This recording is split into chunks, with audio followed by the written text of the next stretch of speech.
இந்த நிகழ்வில் பங்கேற்கக்கூடிய வாய்ப்பை எனக்கு வழங்கியமைக்காக முதலில் பூ உலகின் நண்பர்கள் அமைப்பை சார்ந்த அனைவருக்கும் நூலாசிரியருக்கும் என்னுடைய நெஞ்சார்ந்த நன்றியை முதலில் தெரிவித்துக் கொள்கிறேன். 11ஆம் தேதி என முடிவு செய்து பிறகு 12 என்று தள்ளி வைத்து தவிர்க்க முடியாத நிலையிலே 13ஆம் தேதியிலே நடைபெற்று கொண்டிருக்கிறது இந்த நிகழ்வு. இத்தகைய ஒரு நெருக்கடியான சூழல் அமைவதற்கு காரணமாக இருந்த நிலையில் அதற்காக நான் முதலில் என்னுடைய வருத்தத்தையும் தெரிவித்துக் கொள்கிறேன். இன்றைக்கும் கூட இந்த நிகழ்வில் உரிய நேரத்திற்கு என்னால் வர இயலாமல் காலந்தாழ்ந்து வர நேர்ந்து விட்டது. வழக்கம் போல தோழர்கள் ஆங்காங்கே வழிமறித்து கொண்டார்கள். திடுமென அமைச்சர் சேகர்பாபு அவர்களின் குடும்பத்தில் ஒரு துக்க நிகழ்வு அங்கேயும் செல்ல நேர்ந்தது. அதன் பின்னர் அந்த பகுதியிலிருந்து வெளியேறுவதற்கு இயலாத அளவுக்கு போக்குவரத்து நெரிசல்.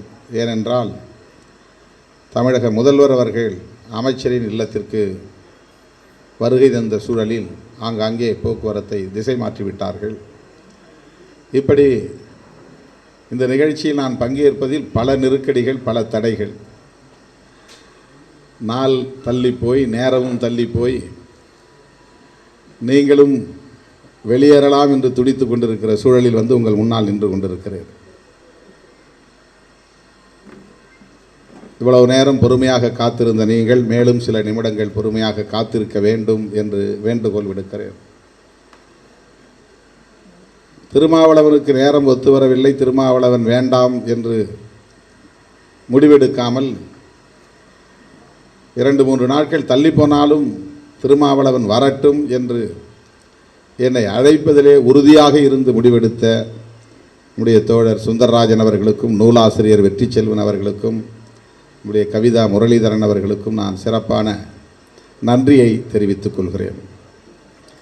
சூழலியல் என்பது இன்றைக்கு வெகு மக்களால் பரந்துபட்ட அளவில் விவாதிக்கக்கூடிய, உரையாடக்கூடிய ஒன்றாக பரிணாமம் பெற்றிருக்கிறது. அது அறிவு சார்ந்த தளத்தில் குறிப்பிட்ட சிலர் இத்தகைய உரையாடல்களில் பங்கேற்பது என்கிற நிலை 10 ஆண்டுகளுக்கு முன்பு வரை இருந்தது. பரந்துபட்ட அளவில் பொது நீரோட்டத்தில் அல்லது மைய நீரோட்டத்தில் பலரும் பங்கேற்கக்கூடிய வகையில் பேசப்படாத ஒரு பொருளாக இருந்த சூழலியல் இப்போது அனைவராலும் கவனிக்கத்தக்கதாக, உரையாடலில் பங்கேற்கத்தக்கதாக மாறியிருப்பது ஒரு ஆறுதல் தரக்கூடிய நிகழ்வு. எந்த ஒன்றை குறித்து நாம் தீவிரமாக விவாதிக்கிறோமோ அந்த ஒன்று வெகு மக்களிடையே கொண்டு போய் சேர்க்கக்கூடியதாக மாறும்போது ஒரு நல்ல தீர்வை நோக்கி நாம் நகர முடியும். தீர்க்க முடியாத சிக்கலுக்கு கூட தீர்வை பெற முடியும். அது விவாதமாக மாறுகிற போதுதான், பரந்துபட்ட அளவில் அது விவாதிக்கப்படும் போதுதான், வெகு மக்களும் பங்கேற்கிற உரையாடலாக மாறுகிற போதுதான் சரியான திசை வழியில் அதற்குரிய உரையாடல் நீளும், தீர்வுக்கும் வழி பிறக்கும். பெரும்பாலும் நாம் சாதி, மதம் போன்ற பிரச்சனைகளை பேசாமலேயே கடந்து அதிலிருந்து தப்பித்து விடுவோம். அதை பேச வேண்டாம், பேசினால் முரண்கள் கூர்மையடையும் என்று தள்ளி போட்டு விட்டோம். ஒரு 50 ஆண்டுகளுக்கு முன்னரே இந்த பிரச்சனைகள் வெகு மக்கள் அளவில் வெளிப்படையான உரையாடலுக்கு உட்படுத்தப்பட்டிருந்தால் சாதி தொடர்பான சிக்கலுக்கு நாம் இந்நேரம் தீர்வு கண்டிருக்க முடியும். ஆகவே எந்த சிக்கலாக இருந்தாலும் அந்த சிக்கல் பொதுமக்கள் பங்கேற்கக்கூடிய அளவுக்கான ஒரு உரையாடலாக மாற்றப்படுவது என்பதுதான் வெற்றிக்குரிய வழி. அதை பொதுமக்களுக்குரிய உரையாடலாக மாற்றப்பட வேண்டும். ஆகவே சூழலியல் என்பது ஒரு சவால், சூழலியல் சிக்கல் என்பது ஒரு நெருக்கடி. இது அறிவார்ந்த தளத்தில் மட்டுமே சுழன்று கொண்டிருக்காமல் அதை கடந்து பரந்துபட்ட அளவிலே விவாதத்திற்கு உட்படுத்துவது என்பது மிக முக்கியமான ஒரு இன்றியமையாத ஒரு தேவை. அப்படித்தான் நான் இப்போதைய சூழலை பார்க்கிறேன். சூழலியல் குறித்த உரையாடல் என்பது வலுவாகி வருகிறது, விரைவி பரவி வருகிறது, பரந்துபட்ட அளவில் பேசுபடு பொருளாக மாறி இருக்கிறது என்று நான் நம்புகிறேன். அதனால்தான் நானும் இதிலே பங்கேற்க முடிகிறது, என்னுடைய கருத்தையும் இதிலே சொல்ல முடிகிறது. நான் சுற்றுச்சூழல் தொடர்பான விஞ்ஞானி அல்ல, அல்லது அதில் தொடர்ந்து ஆய்வு செய்யக்கூடிய ஒரு ஆய்வாளனும் அல்ல. ஆனால் இன்றைக்கு நான் அந்த விவாதத்திலே பங்கேற்கிற ஒரு வாய்ப்பை பெற்றிருக்கிறேன் என்றால், அறிவார்ந்த தளத்தில் விவாதித்து கொண்டிருந்தவர்கள் இதை விரிவுபடுத்தி இருக்கிறார்கள் என்றுதான் இதை நாம் புரிந்து கொள்ள வேண்டும். ஆகவே இது அடுத்த கட்டத்தை நோக்கி நகர்ந்திருப்பது, பரந்துபட்ட அளவில் பொதுமக்களின் விவாதமாக மாறியிருப்பது, பரிணாமமடைந்திருப்பது ஒரு வகையில் நல்ல தீர்வுக்கு வழி என்று நான் நம்புகிறேன். மனிதனை பொறுத்தவரையில் தன்னை இயற்கையிலிருந்து அந்நியப்படுத்தி கொண்டு இயற்கை வேறு தான் வேறு என்று சிந்திக்கிறான். இயற்கை என்பது தனக்காக படைக்கப்பட்டது என்று நம்புகிறான். மனிதனும் இயற்கையில் ஒரு அங்கம் என்கிற உணர்வு பெரும்பாலானோருக்கு இருப்பதில்லை, பொதுவாக இருப்பதில்லை. இயற்கை என்றால் செடி கொடி மரம், இயற்கை என்றால் நெருப்பு காற்று, இப்படி தன்னிலிருந்து அதை தனிமைப்படுத்தி பார்க்கிறான், அல்லது அவற்றிலிருந்து தன்னை தனிமைப்படுத்தி பார்க்கிறான். முதலில் மனிதனும் இயற்கையில் ஓர் அங்கம் என்பதை உணரத் தொடங்கினால் இந்த சிக்கலுக்கு தீர்வை தேட முடியும். மனிதனும் ஒரு இயற்கை தான், இயற்கையின் ஓர் அங்கம்தான். பூச்சி ஒரு இயற்கையின் அங்கம் என்றால் மனிதனும் அந்த இயற்கையின் ஒரு அங்கம். ஆகவே இயற்கை எந்த மாற்றத்திற்கு உட்பட்டாலும், காலநிலையில் மாற்றம் ஏற்பட்டாலும் அல்லது வேறு எந்த மாற்றத்திற்கு உட்பட்டாலும், அந்த மாற்றத்திற்கு மனிதனும் உட்படுவான் என்று உணர்கிற போதுதான் தனக்கு ஏற்படவிருக்கிற பாதிப்பை இவனால் உணர முடியும். இல்லை என்றால் இயற்கையை வென்ற ஒரு அகந்தை மனிதனுக்கு ஏற்படும். இயற்கையை எப்படியும் ஆள முடியும், கையாள முடியும், பயன்படுத்தி கொள்ள முடியும் என்கிற இருமாப்பு மேலோங்கும். ஆகவே மனிதன் தனி அல்ல, இயற்கையிலிருந்து தனிமைப்பட்ட ஒரு பொருள் அல்ல, ஒரு அங்கம் அல்ல. மனிதனும் இயற்கையில் ஓர் அங்கம்தான். மனிதனும் இயற்கைதான், மனிதனும் இயற்கைதான். இந்த இயற்கையைத்தான் நாம் சுற்றுச்சூழல் என்று சொல்லுகிறோம். நம்மை சுற்றி இருக்கிற, நம்மை சுற்றி சூழ்ந்திருக்கிற அனைத்தையும் நாம் சுற்றுச்சூழல் என்கிறோம். இந்த சுற்றுச்சூழல் இன்றைக்கு என்னவாக இருக்கிறது? மனிதன் வாழ்வதற்கு ஏற்றதாக இருக்கிறது, தட்பவெப்பநிலை கொண்டதாக இருக்கிறது, அவனுடைய வாழ்வாதாரத்திற்கான அனைத்தையும் உள்ளடக்கியதாக இருக்கிறது. பூமியை தவிர வேறு ஒன்றும் இவனுக்கான வாழ்வாதாரமாக இல்லை என்பதும் தெரிகிறது. இந்த பூமி மனிதர்களுக்கு மட்டுமே உரியதா என்றால் இல்லை, அதையும் இப்போது நாம் உணரத் தொடங்கி இருக்கிறோம். ஒவ்வொரு உயிரினத்துக்கும் இந்த பூமி உரியது. உயிரற்ற பொருளுக்கும் இந்த பூமி உரியது. உயிரற்றதும் உயிரினங்களும் இணைந்ததுதான் இயற்கை அல்லது பூ உலகம். இந்த உயிரற்றதும் உயிரினங்களும் மனிதன் உட்பட நிலையாக இருத்தல் வேண்டும், நெடுங்காலம் இருத்தல் வேண்டும். இது வாழ்வாதாரமாகவே தொடர்ந்து நீடித்தல் வேண்டும் என்பதுதான் இன்றைக்கு நம் முன்னால் இருக்கிற முக்கியமான சவால். வீட்டில் இருக்கிற சேமித்து வைத்திருக்கிற பொருள் ஒரு குறிப்பிட்ட காலம் வரையில் இருக்கும், பிறகு தீர்ந்து போகும். தீர்ந்து போன பிறகு தானியமோ அல்லது வேறு எந்த பொருளோ தீர்ந்து போனால் அதை மறுபடியும் பெற்றுக்கொள்ள முடியும் என்கிற நம்பிக்கை நமக்கு இருக்கிறது. சந்தையில் வாங்கிக் கொள்ளலாம் என்கிற நம்பிக்கை இருக்கிறது. விவசாயத்தின் மூலம் உற்பத்தி செய்து கொள்ளலாம் என்கிற நம்பிக்கை இருக்கிறது. அந்த நம்பிக்கை தான் மனிதனை இயக்கிக் கொண்டே இருக்கிறது. வீட்டுக்குள் இருப்பதை மட்டும் நமக்கான சேமிப்பு என்று கருதுகிறோம். ஒட்டுமொத்த பூமியே நமக்கான சேமிப்பு தான். இந்த பூ உலகமே நமக்கான சேமிப்பு. வீட்டுக்குள் இருக்கிற பொருள் தீர்ந்து போனால் நமக்கு ஒரு பதற்றம் வருகிறது.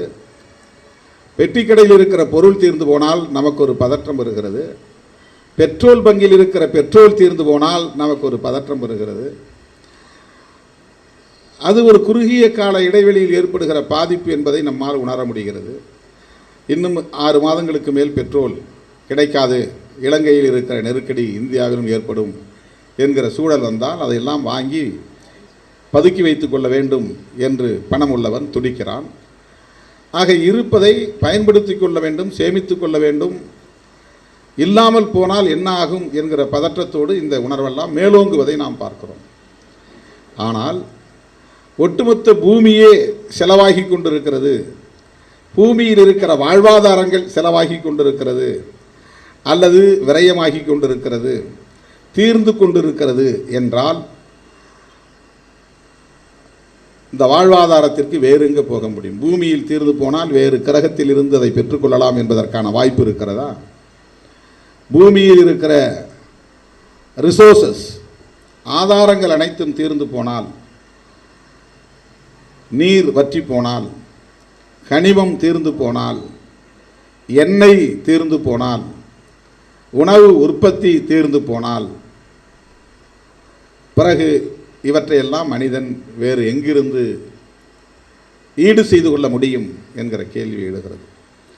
எனவே பூமி என்கிற இந்த வாழ்வாதாரத்தை சிதைய விடாமல் பாதுகாப்பது என்பதுதான் உண்மையான சூழலியல் புரிதல். இந்த பூ உலகம் என்பது நமக்கு மட்டுமே உரியதல்ல. இன்னும் 1000 தலைமுறைகளுக்கு பின்னர் வருகிற மனிதர்களுக்கும் உயிரினங்களுக்கும், லட்சக்கணக்கான ஆண்டுகளுக்கு பின்னால் வாழவிருக்கிற மனிதர்களுக்கும் உயிரினங்களுக்கும் ஒரே வாழ்வாதாரம் இதுதான். ஒன்லி ஒன் ரிசோர்ஸ், பூ உலகம்தான் என்கிற புரிதலை அடைகிற வரையில் இந்த விவாதங்கள் தொடர வேண்டும். அது அரசியல் தளமாக இருந்தாலும், கலாச்சார தளமாக இருந்தாலும், அல்லது எந்த தளமாக இருந்தாலும், சமூக தளமாக இருந்தாலும், சூழலிய பற்றிய புரிதல் என்னவாக இருக்க வேண்டும் என்றால், பூ உலகம் என்பது இந்த தலைமுறைக்கு மட்டுமே உரியதல்ல, அல்லது அடுத்தடுத்த 2-3 தலைமுறைகளுக்கு மட்டுமே, 10 தலைமுறைகளுக்கு மட்டுமே உரியதல்ல. இனி மனிதகுலம் இருக்கிற வரையில் அவனுக்கான ஒரே வாழ்வாதாரம் என்பது மனிதனுக்கும், மனிதன் மட்டுமின்றி மற்ற உயிரினங்களுக்கும் ஒரே வாழ்வாதாரம் என்பது பூ உலகம்தான். எனவே இந்த பூ உலகை நமக்கான செல்ஃப் ஜெனரேட்டர் ரிசோர்சஸ், தன்னுற்பத்தி செய்து கொள்ளக்கூடிய ஒரு வாழ்வாதாரமாக இதை எப்படி தற்காத்துக் கொள்வது, பாதுகாப்பது? ஏன்னா பூமி அப்படிப்பட்ட ஒரு செல்ஃப் ஜெனரேட்டிங் ரிசோர்ஸ். அதுவும் சூழலில் ஒரு ஃபேக்டர், ஒரு உண்மை. அது ஒரு கூறு. அது சிதையாமல் இருப்பதற்கு நாம் எப்படி ஒருங்கிணைந்து செயல்படுவது, அதுதான் மிக முக்கியமானது. இந்த இடத்தில்தான் அரசியல் தொடர்பான விழிப்புணர்வு என்பது தேவைப்படுகிறது. ஏனென்றால் எல்லாவற்றையும், மனித குலத்தின் நிர்வாகம் அனைத்தையும் தீர்மானிக்கக்கூடிய உச்சநிலை அதிகாரம் படைத்தது அரசியல் தளம்தான். கொள்கையை வகுப்பது அவர்கள்தான், சட்டத்தை தீட்டுவது அரசியல் களம்தான், அதன் அடிப்படையில் அதனை நடைமுறைப்படுத்துவதும் அரசியல் தளம்தான். ஆகவே அரசியல்தான் யாவற்றையும் தீர்மானிக்கிறது என்கிற போது அரசியல் தளம்தான் சூழலியல் தொடர்பான விழிப்புணர்வை வெகுவாக பெற்றிருக்க வேண்டும். இந்த பூவுலகம் நமக்கு மட்டுமே உரியதல்ல, இன்னும் லட்சக்கணக்கான ஆண்டுகளுக்கு பின்னால் வரக்கூடிய தலைமுறையினருக்கும் உயிரினங்களுக்கும் உரியது என்கிற புரிதலோடு அரசியல் களம் இயங்க வேண்டும். அந்த அடிப்படையில் அயல் நாடுகளுக்கு இடையிலான அயலுறவு கொள்கைகளை வரையறுக்க வேண்டும், பன்னாட்டு வர்த்தக கொள்கைகளை வரையறுக்க வேண்டும். வளர்ச்சி என்பது இயற்கையோடு இயைந்ததாக இருக்க வேண்டும் என்கிற அடிப்படையில் பொருளாதார கொள்கைகளை வரையறுக்க வேண்டும். வளர்ச்சி என்பது தொழில் வளத்தோடு தொடர்புடையது. தொழில் வளம் என்பது பேர் இயக்கத்தோடு, மின்சக்தி இயக்கத்தோடு தொடர்புடையது, மின்னாற்றலோடு தொடர்புடையது. ஆக மின்னாற்றலுக்கு இங்கே இருக்கக்கூடிய பொருளாதார கொள்கைகள், வர்த்தக கொள்கைகள் தீர்மானிக்கப்படுகின்றன. மின்னாற்றலை அடிப்படையாக வைத்து தொழில் வளத்தை பெருக்குவதற்கு, தொழில் வளம் என்பது வளர்ச்சிக்கு அடிப்படையான தேவை என்ற நம்பிக்கை இன்றைய தலைமுறையில் வளர்ந்திருக்கிறது. தொழில் வளம் என்பது மின்னாற்றலோடு தொடர்புடையதாக இருக்கிறது. மின் சக்தி என்பதை அடிப்படையாக வைத்துதான் பொருளாதார கொள்கைகளும் வரையறுக்கப்படுகின்றன, வர்த்தக கொள்கைகளும் வரையறுக்கப்படுகின்றன, தொழில் கொள்கைகளும் வரையறுக்கப்படுகின்றன. அந்த அடிப்படையில் தான் இதர உற்பத்திகளும் வரையறுக்கப்படுகின்றன, உற்பத்திக்கான கொள்கைகள் வரையறுக்கப்படுகின்றன. அரசியல் தளத்தில் இருப்பவர்கள் இந்த பூவுலகம் தொடர்பான விழிப்புணர்வை பெறாமல் இருந்தால், பூவுலகமே மனித குலத்தின் உயிரினத்தின் வாழ்வாதாரம் என்கிற பார்வை இல்லாமல் இருந்தால், அவர்கள் தற்காலத்து தேவைக்கு ஏற்ப மட்டுமே தீர்மானிக்கக்கூடியவர்களாக, லாபத்தை ஈட்டக்கூடிய வகையில் கொள்கைகளை தீர்மானிக்கக்கூடியவர்களாக, வேறு பாதிப்புகளை பற்றி 50 ஆண்டுகளுக்கு பின்னால், 500 ஆண்டுகளுக்கு பின்னால், 5000 ஆண்டுகளுக்கு பின்னால் என்பதை பற்றிய தொலைநோக்கு பார்வை இல்லாமல் கொள்கைகளை வரையறுக்கக்கூடியவர்களாக இயங்க நேரிடும். அப்படித்தான் போய்கொண்டிருக்கிறது. அரசியல் தளத்திலே பொருளாதார கொள்கைகளை, வர்த்தக கொள்கைகளை, இதர தொழில் உள்ளிட்ட இதர உற்பத்தி கொள்கைகளை வரையறுக்கக்கூடியவர்கள் சுற்றுச்சூழல் தொடர்பான விழிப்புணர்வை பெற்றிருக்கவில்லை என்பதுதான் கவலைக்குரியது. அதுதான் மிக மிக கவலைக்குரியது. இப்போ நமக்கு மின்சாரம் வேணும், மின்சாரம் வேணும்னா நிலக்கரி வேணும். மின்சாரம் வேண்டும், மின்சாரம் வேண்டும் என்றால் அனல் மின் நிலையம், புனல் மின் நிலையம், அணுமின் நிலையம் என்று அணுமின் நிலையங்கள் தேவைப்படுகின்றன. இவை கனிமத்திற்கான தேவையை ஏற்படுத்துகிறது. இந்த கனிமங்களை நம்முடைய பூமியின் கருப்பையிலிருந்து தான் அள்ளி எடுக்கிறார்கள், வெட்டி எடுக்கிறார்கள். அது நம்முடைய வாழ்வாதாரமாக விளங்குகிற நீரையும், வாழ்வாதாரமாக விளங்குகிற காற்றையும் நச்சுப்படுத்துகிறது. அது எல்லாவற்றுக்கும் மேலாக நிலத்தை நச்சுப்படுத்துகிறது.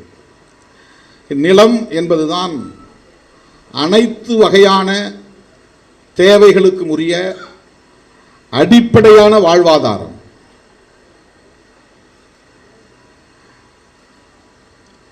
மண்ணிலிருந்துதான் எல்லாவற்றையுமே நாம் எடுத்துக்கொள்கிறோம், மாற்றிக்கொள்கிறோம், பரிணாமம் பெறச் செய்கிறோம். எந்த ஆற்றலாக இருந்தாலும் அந்த ஆற்றலை நாம் நம்முடைய நிலத்தில் இருந்துதான் பெறுகிறோம். ஆகவே இந்த நிலத்தை இந்த தலைமுறையிலேயே சூறையாட போகிறோமா? இதை தனக்குத்தானே தன்னுற்பத்தி செய்து கொள்ளக்கூடிய வலிமை பெற்ற பூ உலகாக இதை தக்க வைத்துக் கொள்ளப் போகிறோமா எப்படி இதை நாம் பயன்படுத்த போகிறோம், எப்படி இதை கையாளப் போகிறோம், இது சம்பந்தமாக ஒரு விவசாயி தீர்மானிப்பதில்லை. இது சம்பந்தமாக ஒரு கலை இலக்கிய படைப்பாளி தீர்மானிப்பதில்லை. இது சம்பந்தமாக ஒரு எழுத்தாளன் தீர்மானிப்பதில்லை, கவிஞன் தீர்மானிப்பதில்லை.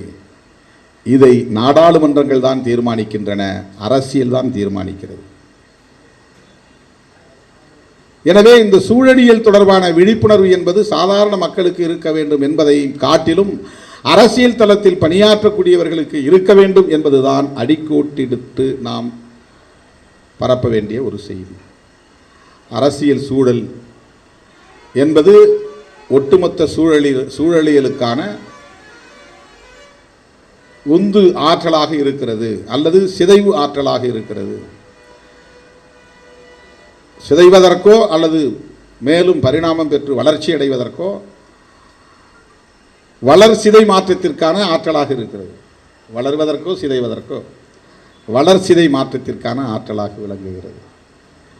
தோழர் வெற்றிச்செல்வன் அவர்கள் எந்த கோணத்தில் அவற்றை எல்லாம் பதிவு செய்திருக்கிறார் என்று இன்னும் நான் படிக்கவில்லை, படிக்க வேண்டும். அதற்காக நான் புத்தகத்தை 2 நாட்களுக்கு முன்பே பெற்றேன்.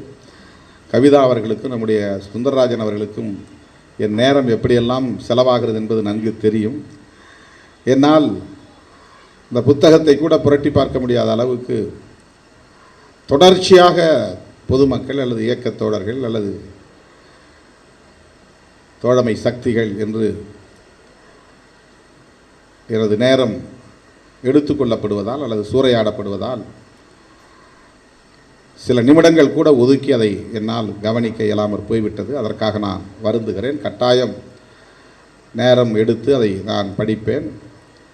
என்னை நான் தெளிவுபடுத்திக் கொள்வதற்கு, என்னை நான் செழுமைப்படுத்திக் கொள்வதற்கு, எனக்குள் ஒரு சூழலியல் அரணை அல்லது அந்த உணர்வை, பாதுகாப்பு உணர்வை, சூழலியல் பாதுகாப்பு உணர்வை பெற்றுக்கொள்வதற்கு இத்தகைய நூல்கள் தேவைப்படுகின்றன. வெற்றிச்செல்வன், சுந்தரராஜன் போன்றவர்கள் 24 மணி நேரமும் இதற்காகவே தங்களை ஒப்படைத்துக் கொண்டு பணியாற்றி வருகிறார்கள்.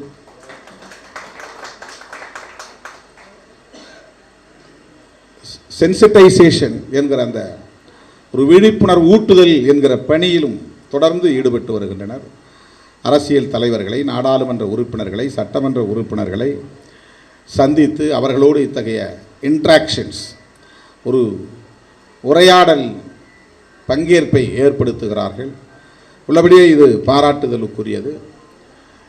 இத்தகைய விவாதங்களை நாம் விரிவுபடுத்த வேண்டும், அரசியல் தளத்தில் வலிமைப்படுத்த வேண்டும். அதற்கு என்னை போன்ற சக்திகளை நீங்கள் முழுமையாக பயன்படுத்தி கொள்ளலாம். எங்களை நீங்கள் இன்னும் சென்சிட்டைஸ் பண்ண வேண்டும். எங்களை மேலும் அதற்கான ஆற்றலாக மாற்றுவதற்கு எங்களை நீங்கள் ஒரு கருவியாக பயன்படுத்தி கொள்ள வேண்டும், ஒரு ஆற்றலாக பயன்படுத்தி கொள்ள வேண்டும், ஒரு தளமாக, களமாக பயன்படுத்தி கொள்ள வேண்டும். அதற்கு முழு அளவில் மனப்பூர்வமாக நாங்கள் ஒத்துழைப்பை நல்குவோம் என்பதை சொல்லி வாய்ப்புக்கு நன்றி கூறி நிறைவு செய்கிறேன். நன்றி, வணக்கம்.